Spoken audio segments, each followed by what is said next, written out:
안녕하십니까, 강윤경 변호사입니다. 오늘은요, 마사지 샵에서 원장님들이 겪으실 수 있는 이제 고객들과의 법률적인 분쟁들에 대해서 좀 몇 가지 알아보려고 합니다. 우리 원장님들 진짜 사람에게 서비스하는 직업이시라서 많이들 이렇게 마찰들 있으실 수 있잖아요. 고객이 진상이어서 그런 게 아니라 뭐 다들 각자의 사정이 있는 거니까.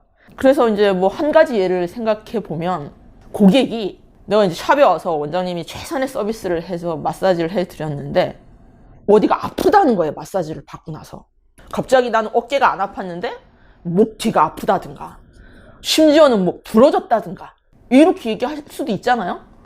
뭐 저는 그런 경험이 한 번도 없기는 하지만, 그랬을 때 그런 손님이 왔을 때 원장님 입장에서는 그걸 책임을 져야 되냐, 법적으로. 그러니까 그 사람들이 그러니까 그 고객들이 원하는 건 결국은 돈이라니까 너무 저속해 보이고, 손해배상을 원하는 거잖아요. 배상해달라. 나 마사지만 받으러 왔는데 왜 당신이 나에게 상처를 입혔냐? 라고. 그러면 이제 그런 상황을 겪으신 원장님이 저에게 딱 왔다. 라고 하면 이제 제가 거기에 대해서 어떤 설명을 해드릴 거냐면, 이 고객이 뭘 이렇게 다들 이렇게 법적으로는 증명을 해야 되냐면, 우리 원장님께서 고의 과실로 일부러 아니면 실수로 상처를 낸 거다라는 거거든요. 그러면 이 상처를 낸 걸 어떻게 증명하냐? 상대방 이제 고객 입장에서는, 고객은 진단서겠죠. 진단서를 갖고 와야 돼요. 내가 심정적으로 아프다? 이것만 가지고 법원에서 제3자가 봤을 때 어떻게 알아요? 그러니까 진단서가 있지 않는 한은 뭐 거의 우리 원장님들이 책임지실 필요는 없죠. 그런데 진단서를 또 갖고 왔어요, 이 사람이. 그죠? 뭐 이렇게 멍이 심하게 들었다. 여기 그러니까 마사지를 하는 경우에 뭐 멍 들진 않죠. 진짜. 아니면 뭐 갈비뼈가 부러졌다. 라는 진단서를 들고 오면 사실은 어느 면에서는 책임을 져야 되는 상황이 생길 수도 있습니다. 근데 그런 경우는 잘 없고, 그러면 그때는 어떻게 또 방어할 거냐? 진단서를 내가 마사지 받고 나서 며칠 뒤에, 한참 뒤에 갖고 오는 거예요. 진단서를 받은 거예요. 그러면 그 진단서는 다른 사고로 일어났을 가능성도 높잖아요. 그러니까 그 부분을 충분히 주장하면 되고, 근데 바로 마사지샵 받고 나서 아파가지고, 아니 이런 거 있죠. 마사지샵에 나갔을 때 CCTV 찍힌 거, 이 사람이 뭐 절뚝거린다거나 갈비뼈를 잡고 가는 거나 그런 게 있었다면 또 우리에게는 좀 불리할 수도 있습니다. 그렇지만 그러더라도 진단서를 받은 날짜가 그 우리가 마사지 엔진 그런 서비스를 해준 날짜와 차이가 많이 난다면 충분히 그 마사지로 인한 어떤 결과가 아니다라고 주장할 수 있어요. 그러니까 어떻게 보면 우리가 주장해야 되는 것들이 아니라, 이 피해를 받은 고객이 그 진단서도 제출해야 되고 그 진단서를 믿을 수 있는 거다라고 다 얘기를 해야 되는 부분들이 있기 때문에, 우선은 법대로 하라라고 했을 때 우리에게 뭐 별로 많이 불리하진 않다. 충분히 다퉈볼 수는 있다.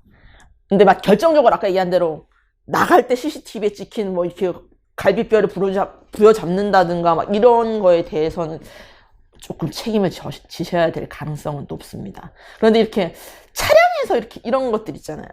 자기가 부닥쳐 놓고 뭐 요구하는 이렇게 범죄를 저지르는, 그거는 이제 어떻게 보면 사기나 이런 범죄 행위의 일 수도 있거든요. 그런 것들에 대해서는 우리 마사지샵에서는 제가 그런 사건을 본 적은 없지만 그런 부분들도 있을 수 있으니, 만약에 진짜 뭐 그런 뭐라고 해야 되죠?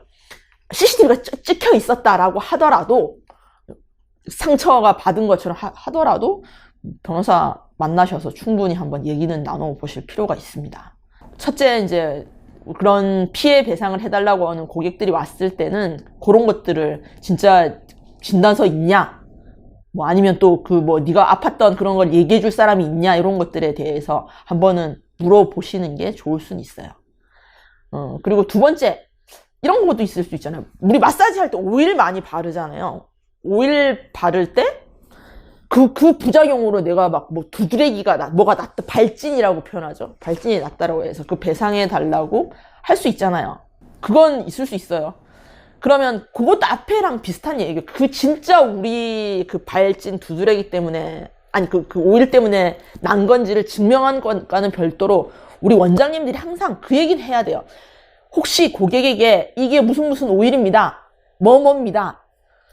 여기에 알러지라고 하죠. 알러지 반응이 있으신가요를 꼭 확인하셔야 돼요. 그게 우리가 방어할 수 있는 가장 최대의 무기입니다. 이거 흔히 그냥 뭐 누가 이런 오일에 뭐 있겠어라고 그냥 무심히 얘기 안 하시고 그냥 얘 바릅니다 하고 바르요. 그러면 안 돼요.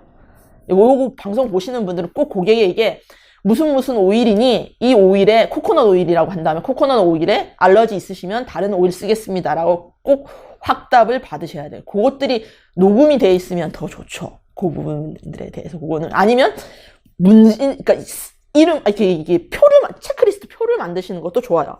쓰시는 오일이 있으면 고객에게 이런 알러지 있으시면 써주십시오라고 하는 그런 것들도 아주 좋은 방법이에요. 만약에 소송이 일어났을 때는 난 충분히 얘기했다 라고 해서 책임을 안 지실 수 있습니다. 그러니까 그것들 알러지 여기에 더 많을 수도 있어요. 사실 아까 처음에 이렇게 뭐 부러지거나 이런 것보다 그러니까 그 알러지는 그러니까 그런 피해 배상을 요구했을 때를 예방하기 위해서는 꼭 그런 것들에 대해서 확답을 받아두시는 요령이 있으셨으면 좋겠습니다. 2021년 대박 나십시오.